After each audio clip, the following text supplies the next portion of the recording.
నమస్తే BPC news కి స్వాగతం. వార్తల్లో ముందుగా ముఖ్యాంశాలు. వీరభూమి వద్ద మాజీ ప్రధాని రాజీవ్ గాంధీకి నివాళులర్పించిన రాహుల్ గాంధీ.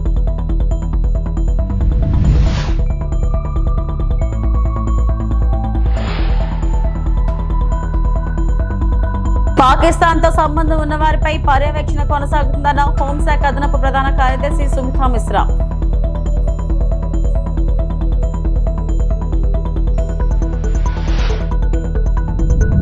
యోగాకు గుర్తింపు తెచ్చిన వ్యక్తి ప్రధాని నరేంద్ర మోడీ, సీఎం చంద్రబాబు.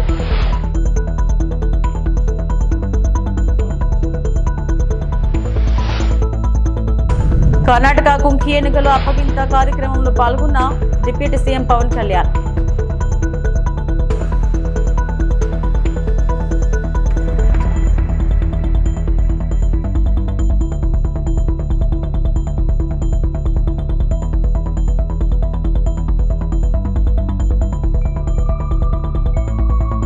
మాజీ ప్రధాని రాజీవ్ గాంధీ వర్ధంతి సందర్భంగా ఢిల్లీలోని వీర్ భూమి వద్ద కాంగ్రెస్ నాయకుడు రాహుల్ గాంధీ నివాళులు అర్పించారు.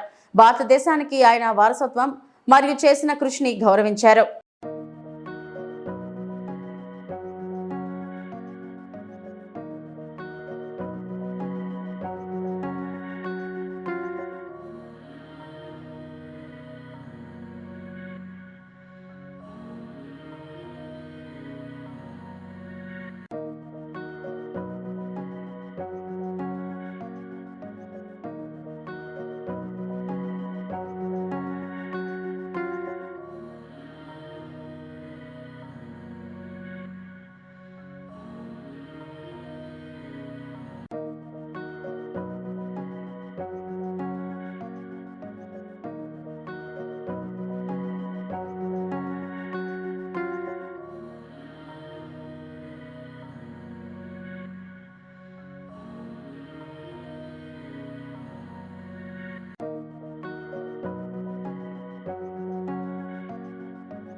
కేంద్ర హోంశాఖ కీలక ప్రకటన. స్లీపర్ సెల్స్, పాకిస్తాన్ సంబంధిత కార్యకలాపాలు ఇంకా అక్రమ వలసదారులపై నిరంతర నిఘా ఉంటుంది. పాకిస్తాన్తో సంబంధం ఉన్న వారిపై పర్యవేక్షణ కొనసాగుతుంది అని హోంశాఖ అదనపు ప్రధాన కార్యదర్శి సుమితా మిశ్రా వెల్లడించారు. एब्सोल्युटली मैंने वही हिंट किया है कि ये हम इसको पूर्णता में देख रहे हैं, टोटालिटी में देख रहे हैं कि जो कार्रवाई है, चाहे वो स्लीपर सेल्स हैं, चाहे पैक रिलेटेड एक्टिविटी है, चाहे दूसरे इलीगल इमिग्रेंट्स हैं, वो भी आपने खबरें देखी होंगी. तो ये हम एक टोटालिटी में देख रहे हैं कि जब देश में हाइटेंड सिक्योरिटी का एक माहौल है, एक बढ़ी हुई सुरक्षा है, और सुरक्षा में जो कोई भी हमारी अभी तक कमियां भी रही हैं उनको भी हम अब दूर करने का प्रयास कर रहे हैं. యోగాకు ప్రపంచవ్యాప్తంగా గుర్తింపు తెచ్చిన వ్యక్తి ప్రధాని నరేంద్ర మోడీ అని ఏపీ సీఎం చంద్రబాబు తెలిపారు. ఉండవల్లిలో యోగాంధ్ర వెబ్సైట్ ను ఆయన ప్రారంభించి మాట్లాడారు. ప్రపంచంలో అన్ని దేశాల్లో నిర్వహించిన కార్యక్రమం యోగా అన్నారు. ఇది కొద్ది మందికో కొన్ని ప్రాంతాలకో పరిమితమైంది కాదని, ప్రపంచానికి భారత్ అందిస్తున్న గొప్ప వరమని పేర్కొన్నారు. అందరి జీవితాల్లో యోగా భాగం కావాలన్నారు. ఒత్తిడి నుంచి ఉపశమనం కావాలంటే దీన్ని సాధన చేయాలని సూచించారు. ఫోటోలు, ఈవెంట్ కోసం ఒకరోజు చేసే కార్యక్రమం కాదిది. ప్రతి ఒక్కరిలో ప్రగాఢమైన మార్పు తీసుకొచ్చే కార్యక్రమం ఇది. జీవన శైలిలో భాగమయ్యేలా యోగాను ముందుకు తీసుకెళ్లాలి. నేటి నుంచి నెలపాటు యోగాంధ్ర 2025 నిర్వహిస్తున్నాం. కనీసం 2 కోట్ల మందికి తక్కువ కాకుండా పాల్గొనాలన్నది సంకల్పం. కనీసం 10 లక్షల మందికి పైగా యోగా సర్టిఫికెట్లు ఇవ్వాలన్నదే లక్ష్యం. జూన్ 21న విశాఖలో 5 లక్షల మందితో ఆర్కే బీచ్ నుంచి భోగాపురం వరకు కార్యక్రమం చేపడతాం. ఉదయం 7 నుంచి 8 గంటల వరకు కార్యక్రమం నిర్వహిద్దాం. విశాఖలో జరిగే యోగా ఈవెంట్లో ప్రధాని నరేంద్ర మోడీ పాల్గొంటారు. పాఠశాలల్లోనూ ఇక నుంచి రోజు 1 గంట యోగా ఉంటుందని చంద్రబాబు తెలిపారు. నమస్కారాలు. ఈరోజు ఒక ప్రత్యేకమైన సందర్భంగా ప్రెస్ కాన్ఫరెన్స్ పెడుతున్నాను. ఆంధ్రప్రదేశ్ రాష్ట్రం చరిత్రలో ఒక నూతనమైన అధ్యాయానికి శ్రీకారం చుట్టబోతున్నాం. అదే 10వ ఇంటర్నేషనల్ యోగా డే. ఇది ఈ సంవత్సరం జూన్ 21వ తారీఖున ప్రపంచం మొత్తం జరుపుకునే పెద్ద ఈవెంట్. అదే సందర్భంలో భారతదేశం ప్రపంచానికి అందిస్తున్నటువంటి ఒక గిఫ్ట్ కానీ లేకపోతే ఒక ప్రత్యేకమైనటువంటి కార్యక్రమం. దీనికి నాంది పలికినటువంటి ఎప్పటి నుంచో మనకు వారసత్వంగా యోగా వస్తుంది. కానీ దీనికి ప్రత్యేకంగా గుర్తింపు తెచ్చిన వ్యక్తి ప్రపంచం మొత్తం నరేంద్ర మోడీ గారు. అందరినీ కలిపి ఒక మంత్ లాంగ్ ఈ రోజు నుంచి ప్రారంభం అవుతుంది. Culmination June 21 Visakhapatnam. దీనికి యోగాంధ్ర 2025. అదే సమయంలో ఈ మంత్ లాంగ్ మనం చేసే కార్యక్రమాల ద్వారా ప్రతి ఒక్కరిలో చైతన్యం తీసుకురావడం, ప్రపంచానికి ఒక గుర్తింపు తెచ్చే విధంగా ఈవెంట్ జరపాలనుకుంటున్నాం. అనేక దేశాల్లో జరుగుతుంది, దేశంలో అనేక ప్రాంతాల్లో జరుగుతుంది.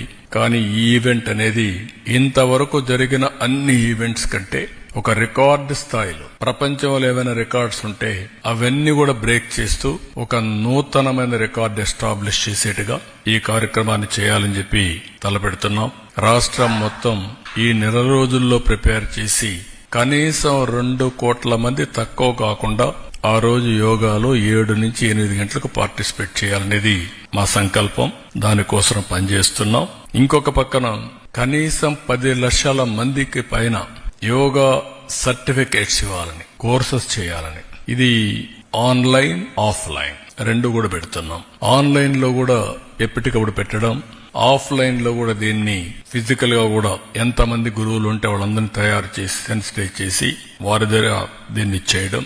21వ తారీఖు 5 లక్షల మందితో, ఇది వరల్డ్ రికార్డ్. 5 లక్షల మంది సముద్ర తీరంలో, ఇది విశాఖపట్నం రామకృష్ణ బీచ్ ఉందో అక్కడి నుంచి నేరుగా భోగాపురం, సముద్రం ప్రజలు, ఈ 2 కూడా యూనిక్ దృశ్యంగా తయారు చేయాలనేది ఒక సంకల్పం. ఎందుకంటే అనేది ఇక్కడ జరిగితే రోడ్ల మీద, గ్రౌండ్స్ మీద జరుగుతుంది. కానీ సముద్రం పక్కన ఇలాంటి ఈవెంట్ చేయడం అనేది అరుదైన అనుభవం. అందులో 7 గంటల నుంచి 8 గంటలంటే బీచ్ నుంచి బెస్ట్ బ్రీజ్, నేచర్, ఒక బ్రహ్మాండమైనటువంటి కల్మినేషన్ అవుతుందనేది మా ఉద్దేశం. Karnataka CM Siddaramaiah, deputy CM DK Shivakumar, AP deputy CM Pawan Kalyan సమక్షంలో ఏపీకి 5 కుంకి ఏనుగులను అప్పగించనుంది కర్ణాటక ప్రభుత్వం. ఈలోపే వాటి పేర్లను విడుదల చేశారు. మొత్తం 5 కుంకి ఏనుగులు ఏపీకి రానుండగా 1 రంజని, 2 దేవ, 3 కృష్ణ, 4 అభిమన్యు, 5 మహేంద్రగా ప్రకటించారు.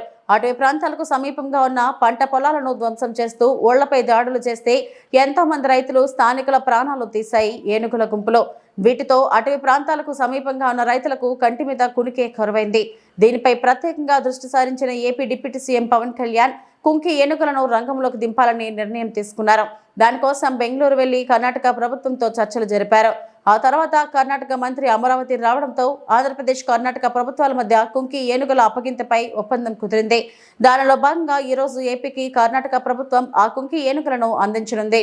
This is what I have decided when I did MOU before, when I came here in last year. It's an expression of ecological federalism where states are not competitors but collaborators. As a brother, as a sisterly state, and a brother, Karnataka has not only opened its resources but also its heart. అంటే కేవలం మాకు ఇవ్వడానికి ఆంధ్రప్రదేశ్, కర్ణాటక ప్రభుత్వం, సిద్ధరామయ్య గారి ఉన్న వారి నాయకత్వంలో ఈ కర్ణాటక ప్రభుత్వం మీకు ఏనుగులు ఇవ్వడం కాదు, మాకు మీ హృదయ కవటాలను తెరిచారు. దానికి నా సంపూర్ణ కృతజ్ఞతలు. Karnataka has not only opened its resources but also its heart. As the Deputy Chief Minister of Andhra Pradesh and the Minister of Environment and Forests, I am proud to say that you have stood with us like a truly brotherly state. Our Sahodara Rajyadante Namma Jyotiga Nintiddare. This movement marks a living chapter in our cooperation, a living bridge of trust, wildlife and freedom and wisdom. Today we stand at a historic crossroad, not just between two states, but between vision and action. This is not a mere relocation, this is a relaying of hope, wisdom and trust. These gentle giants here, the Kunki elephants, are not just gentle giants, and they're not just majestic things. They're ambassadors of harmony, mentors of restraint, and icons of a shared ecological destiny. So for this, to the people of Government of Karnataka, we thank you not just for this noble gesture, but for standing us within the spirit of ecological brotherhood. ಕರ್ನಾಟಕದ ಜನತೆಗೆ ಹಾಗೂ ಸರ್ಕಾರಕ್ಕೆ ಈ ಉದಾತ್ತವಾದ ಉಡುಗೊರೆಗಾಗಿ ನಾವು ಕೃತಜ್ಞತಾ ಸಲ್ಲಿಸುತ್ತೇವೆ. ಈ ಉಡುಗೊರೆಗಷ್ಟೇ ಅಲ್ಲ, ಪರಿಸರ ಸಂರಕ್ಷಣೆಯ ಬಾಂಧವ್ಯದಲ್ಲಿ ನಮ್ಮೊಂದಿಗೆ ನಿಂತಿದ್ದಕ್ಕಾಗಿ ಹೃದಯಪೂರ್ವಕ ಧನ್ಯವಾದಗಳನ್ನು. గుంటూరు జిల్లా తెలుగుదేశం పార్టీ కార్యాలయంలో గుంటూరు తూర్పు నియోజకవర్గ మినీ మహానాడు ముఖ్య అతిథిగా తెలుగుదేశం పార్టీ పోలిట్ బ్యూరో సభ్యులు వర్ల రామయ్య హాజరయ్యారు. ఈ సందర్భంగా వర్ల రామయ్య మాట్లాడుతూ అన్నార్థుల అభాగ్యులకు ఆపన్న హస్తం ఎన్టీఆర్ అని కొనియాడారు. తెలుగుదేశం పార్టీకి కార్యకర్తలే దైవ స్వరూపమని స్పష్టం చేశారు. నందమూరి తారక రామారావు బతుకంగా మన మధ్య లేకున్నా వారు అందించిన స్ఫూర్తి, వారు చూపించిన మార్గం, వారు ఆచరించిన విధానాన్ని సీఎం చంద్రబాబు నాయుడు ఆచరిస్తున్నారని తెలిపారు. అనంతరం గుంటూరు తూర్పు ఎమ్మెల్యే నజీర్ మాట్లాడుతూ పసుపు రంగునే గుండెలపై పచ్చబొట్టుగా దిద్దుకున్న తెలుగుదేశం పార్టీ కార్యకర్తల రూపంలో ఎన్టీఆర్ ఆశయం బతికే ఉందన్నారు. ఎన్టీఆర్ ఆశయాల సాధనకు సీఎం చంద్రబాబు నాయుడు ఆధ్వర్యంలో నిరంతరం పునరంకితమవుతూనే ఉంటామని తెలిపారు. స్వర్గీయ నందమూరి తారక రామారావు గారు మా తెలుగుదేశం పార్టీ వ్యవస్థాపక అధ్యక్షులు, వారి జన్మదినాన్ని మే 28న బ్రహ్మాండంగా జరుపుకోబోతున్నాం. మే 27న ప్రతినిధుల సభ జరుగుతుంది. ఆ సభలోనే తెలుగుదేశం పార్టీ జాతీయ అధ్యక్షుడి ఎన్నిక జరుగుతుంది. జాతీయ అధ్యక్షుడిగా ఎన్నిక ప్రకటన ఆ రోజు జరుగుతుంది 28వ తారీఖున. ఇదంతా అయిపోయిన తర్వాత 29వ తారీఖున లక్షలాది మందితో పెద్ద బహిరంగ సభ జరుగుతుంది కడపలో. అందరూ అనుకుంటున్నారు కడప వెళ్తున్నారు, కడపలో అడావుడి చేస్తారు. ఇందాక మా వాళ్ళు ఎవరు అన్నట్టుగా కడప వెళ్తారు, మీసం తిప్పుతారు, కొడలు కొడతారు. అవన్నీ తప్పండి. మాకింత బ్రహ్మాండమైన మ్యాండేట్ ఇచ్చి కూటమి ప్రభుత్వం అధికారం రావడానికి కడప కూడా బ్రహ్మాండంగా దోహదపడింది.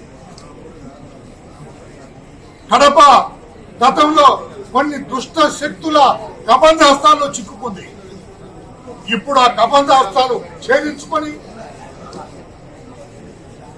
ఆ శృంఖల బద్దమైన ఆ కడప స్వేచ్ఛని నింపుకోబోతుంది. వాళ్ళందరికీ ధైర్యం చెప్పడం కోసం, వాళ్ళందరి సంతోషంలో పాల్గొంచుకోవటం కోసం, కడపే కాదు రాష్ట్రం మొత్తం కూడా సర్వతోముఖాభివృద్ధి చెందుతుందని కడప నడిబొడ్డున చెప్పడం కోసం, స్వేచ్ఛావాయువులు పీల్చుకోండి చెప్పడం కోసం, మీరందరూ ఈ కుటుంబ సభ్యులే అని చెప్పడం కోసం, వారి ఆత్మీయ అభిమానాలు ప్రేమ పొందటం కోసం అందరం కలిసి రాష్ట్రాన్ని అభివృద్ధి పథంలో నడుపుదామని చెప్పడం కోసం కడపని ఎంపిక చేసుకున్నాం. తప్పితే ఎవరో అన్నట్టుగా ఆకతాయిలు మాట్లాడినట్టుగా కాదు అని చెప్పి కూడా తెలియజేస్తున్నాం. ఆ కడప పట్టణంలో నారా లోకేష్ బాబు గారు సందేశం ఇస్తారు. అధినేత నారా చంద్రబాబు నాయుడు గారు మరలా అన్ని కాలం కర్మ అంతా కలిసి వచ్చినట్లయితే మరలా జాతీయ అధ్యక్షుడిగా ఎంపికవుతారు.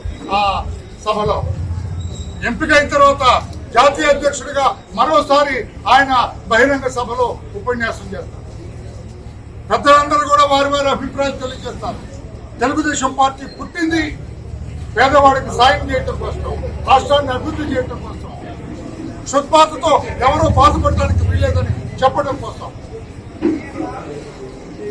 దళిత వర్గాలు, అట్టడిక వర్గాలు, పేద వర్గాలు కూడా సంతోషంగా ఆనందంగా ఉండాలని చెప్పడం కోసం దానికి కావలసిన ఏర్పాట్లు B4 ఎలాగుంటుంది. చంద్రబాబు నాయుడు గారు ప్రతి ఇంట్లో కూడా ఆర్థిక వెలుగులు నింపబోతున్నారు. ఐ రిపీట్, ఆర్థిక వెలుగులు నింపబోతున్నారు పేదవాడి ఇళ్లలో కూడా. ఇదంతా కూడా 3 రోజులు కూడా ఆ పండుగలో ఆ ఉత్సవంలో తెలుగుదేశం. నంద్యాల జిల్లా శ్రీశైలం డ్యాం గండి పరిశీలన.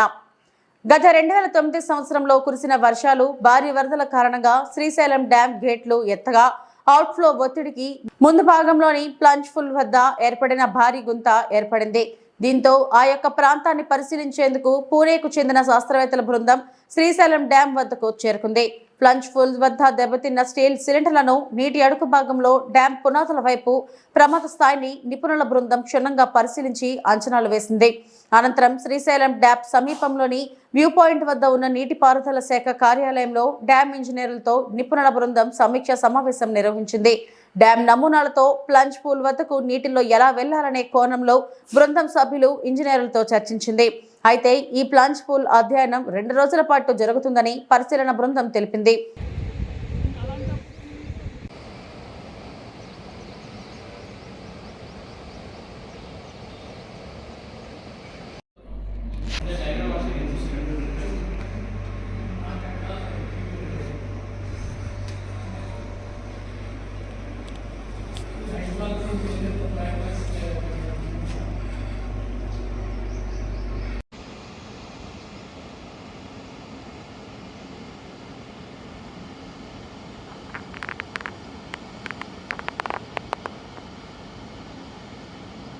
పశ్చిమ గోదావరి జిల్లా ఉండి నియోజకవర్గం ఆకువీడిలో ఘనంగా నిర్వహించిన మినీ మహానాడు కార్యకర్తల బలమే తెలుగుదేశం పార్టీ పునాదని పట్టుభద్రుల ఎమ్మెల్సీ పేరాబతుల రాజశేఖరం అన్నారు.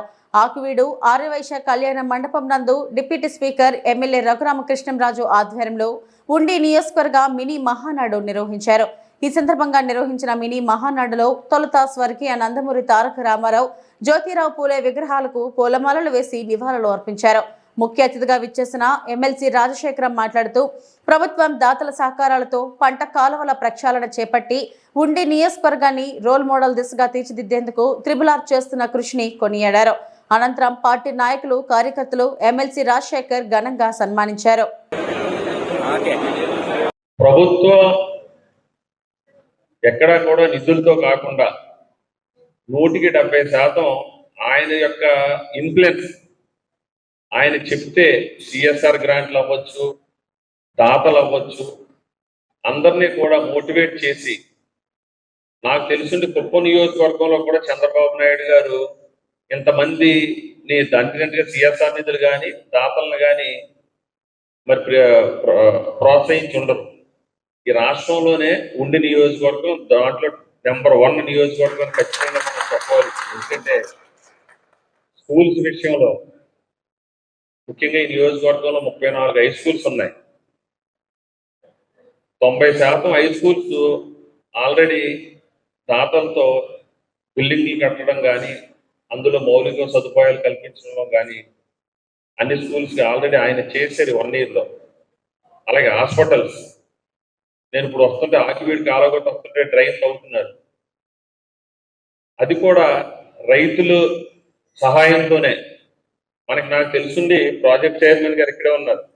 ప్రతి నియోజకవర్గానికి ఓఎన్ఎం గ్రాంట్ 2 కోట్లు మాత్రమే ఇచ్చింది రాష్ట్ర ప్రభుత్వం. అది మన గత ప్రభుత్వం 5 సంవత్సరాలు కూడా ఎక్కడా కూడా ఒక గురపటెక్కడ తీసిన పాపాన పోలేదు గత ప్రభుత్వం. మరి 5 సంవత్సరాల్లో పేరుకుపోయిన కోడికలు తీయటం అంటే ఇంచుమించుగా 30-40 కోట్లు అవుతుంది. ఈ నియోజకవర్గంలో అంత ఖర్చు అవుతుంది. అలాంటిది మరి త్రిబుల్ గారి ప్రోత్సాహంతో కాలువలను బాగు చేస్తున్నారు. అభివృద్ధి చేసేటప్పుడు కొన్ని ఇబ్బందులు ఉంటాయి. మనం కొన్ని అలవాట్లు పడిపోయి ఉంటాం. మనం అనకాపల్లి జిల్లా కసింకోట మండలం ఉగ్గినపాలెంలో గ్రామంలో గొర్రెల కాపరుల మధ్య జరిగిన మర్డర్ కేసు ఛేదించిన పోలీసులు గొర్రెల పెంపకంలో పార్ట్నర్స్ మధ్య విభేదాలు రావడంతో ఓమ్ని నూకరాజు, అతని కుమారుడు ఒమ్మి శ్రీను పక్కుర్తి అప్పలనాయుడుపై కర్రలతో దాడి చేశారు. తీవ్రంగా గాయపడిన అప్పలనాయుడును హాస్పిటల్కు తరలించే లోపు మార్గం మధ్యలోనే చనిపోయాడు. ఈ కేసులో నిందితులుగా ఉన్న ఒమ్మి నూకరాజు, అతని కుమారుడు శ్రీనును అరెస్టు చేసి రిమాండ్కు తరలించారు. 24 గంటల్లో ఈ హత్య కేసును ఛేదించిన కసింకోట సిఐ మరియు ఎస్ఐలను అభినందించారు additional SP. Kasimkota police station limits లో ఈ నెల 18న ఒక మర్డర్ జరిగిందండి. హత్య కాబడిన వ్యక్తి పక్కుర్తి అప్పలనాయుడు, ఇతనికి 68 సంవత్సరాలు. ఇతనికి ఒక కొడుకున్నాడు, ఇద్దరు కొడుకులు ఉన్నారు, అప్పారావు, రాజు. అలాగే ముద్దాయిలు ఉమ్మి నోకరాజు, ఉమ్మి శ్రీను. వీళ్ళందరిది ఒకటే కులం, యాదవ్ కులం. వీళ్ళు గొర్రెలు మేపుకొని జీవిస్తూ ఉంటారు. అయితే ఫిర్యాదుదారుడికి ఒక 150 గొర్రెలు ఉన్నాయి, ముద్దాయిలు కూడా ఇంచుమించు 150 గొర్రెలు ఉన్నాయి. మరి మనం జాయింట్గా కలిపి మేపుకొని వాటిని చూసుకుందాము, మనుషులు కూడా తక్కువ అవుతారని వాళ్ళు అనుకొని జాయింట్గా మొత్తం 300 గొర్రెల్ని జాయింట్గా మేపుకుంటారండి. గత 3 నెలలు బట్టి మేపుకుంటారు. అయితే ఈ మధ్య వాళ్ళకి చిన్న చిన్న గొడవలు వస్తున్నాయి. ఎందుకంటే మేపుకుని వచ్చిన తర్వాత ఈ సంతకు తీసుకెళ్లి కొన్ని గొర్రెలు అమ్ముకుంటుంటారు. అలాంటప్పుడు అంటే ఈ స్టార్టింగ్ వచ్చేసినప్పుడు షేర్ చేసుకుంటున్నప్పుడు అది నా పెద్ద గొర్రె నాది, ఈ చిన్న గొర్రె నీది అని ఇట్లాగా చిన్న చిన్న గొడవలు రావడం, అలాగే మేపుకు వెళ్తున్నప్పుడు చిన్న చిన్న గొడవలు రావడం, ఈ విధంగా 2 పార్టీల మధ్య డిస్ప్యూట్స్ వచ్చినాయండి. తర్వాత ఇదే విధంగా 18న వీళ్ళు కసింకోట వెళ్ళి అక్కడ నుంచి మేపుకొని మళ్ళీ ఉగ్గినపల్లి దగ్గరికి వచ్చేసారండి. వచ్చేసి పొలంలో మేపుకున్న తర్వాత ఈ స్టార్టింగ్ రోడ్లోనే మళ్ళీ గొడవ వచ్చింది. గొడవ వచ్చి అక్కడ ఈ ఉమ్మి శ్రీను అనే వ్యక్తి, అప్పారావు, రాజు, ఈ ముగ్గురే ఉన్నారు. అక్కడ గొడవ వచ్చి కర్రలతో కొట్టుకున్నారు.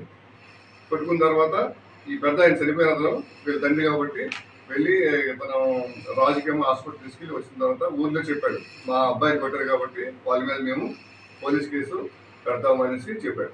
పక్కపక్క ఇల్లే వాళ్ళు వస్తున్నప్పుడేమో వీళ్ళు పోలీస్ నుంచి వెళ్తామన్నాడు. వీడంతా చూసేవాళ్ళని ఇద్దరు తండ్రి కూడా అనుకున్నారు. ఆ ఇంటి దగ్గర కాబట్టి వాళ్ళు కర్రలతో రెడీగా ఉన్నారు. సాధారణంగా యాదవాస్ దగ్గర తిరుమల శ్రీ వెంకటేశ్వర స్వామి వారిని మాజీ కార్పొరేట్ లాబిస్ట్ నీరా రథియా దర్శించుకున్నారు. బుధవారం ఉదయం అర్చన సేవలో స్వామివారి సేవలో పాల్గొని మొక్కులు చెల్లించుకున్నారు. దర్శనం అనంతరం రంగనాయకుల మండపంలో వేద పండితులు వేదాశీర్వచనం అందించగా ఆలయ అధికారులు శ్రీవారి తీర్థ ప్రసాదాలు అందజేసి పట్టు వస్త్రంతో సత్కరించారు. ఆలయం వెలుపల మాజీ కార్పొరేట్ లాబిస్ట్ నీరా రథియా మాట్లాడుతూ ఏళ్ల అనంతరం మా గురువర్యులతో కలిసి స్వామివారిని దర్శించుకున్నట్లు తెలిపారు. దర్శనం చాలా అద్భుతంగా జరిగిందన్నారు. టీటీడీ దేవస్థానం తిరుమలలో అద్భుతమైన రీతిలో ఏర్పాట్లు చేసిందని తెలియజేశారు. భక్తిభావం ఉట్టిపడేలా తిరుమలలో ఆధ్యాత్మికత ఉందని అన్నారు. अब जब आती हूँ सेम जो दर्शन है, जो भगवान के जो दर्शन है वो तो अद्भुत है. व्यवस्था यहाँ पे और यात्री यहाँ पे बहुत बहुत ज्यादा जो पहले आते थे कम थे, अब आते हैं. और जो अरेंजमेंट्स अब हैं और उनको जो कोप करते हैं और अरेंजमेंट्स बहुत एक्सीलेंट है. मैंने कोई भी यात्री यहाँ पे नहीं देखा जो खुशी से नहीं गया हो दर्शन करके और प्रसाद लेके. मैंने सबको देखती हूँ, सबको देखा है. सब एक अपने उसमें है, एक भाव में, और वो भाव, वो भक्ति जो यहाँ मिली है और जो ये एनवायरनमेंट उसके लिए बनी है, मैं कहती हूँ ये किधर मैंने नहीं देखा. तो ये रियली ये बेस्ट स्थान है. यहाँ पे सचमुच भगवान साक्षित रहते हैं. ఇవి ఇప్పటివరకు నా బులెటిన్ అప్డేట్స్. నమస్తే.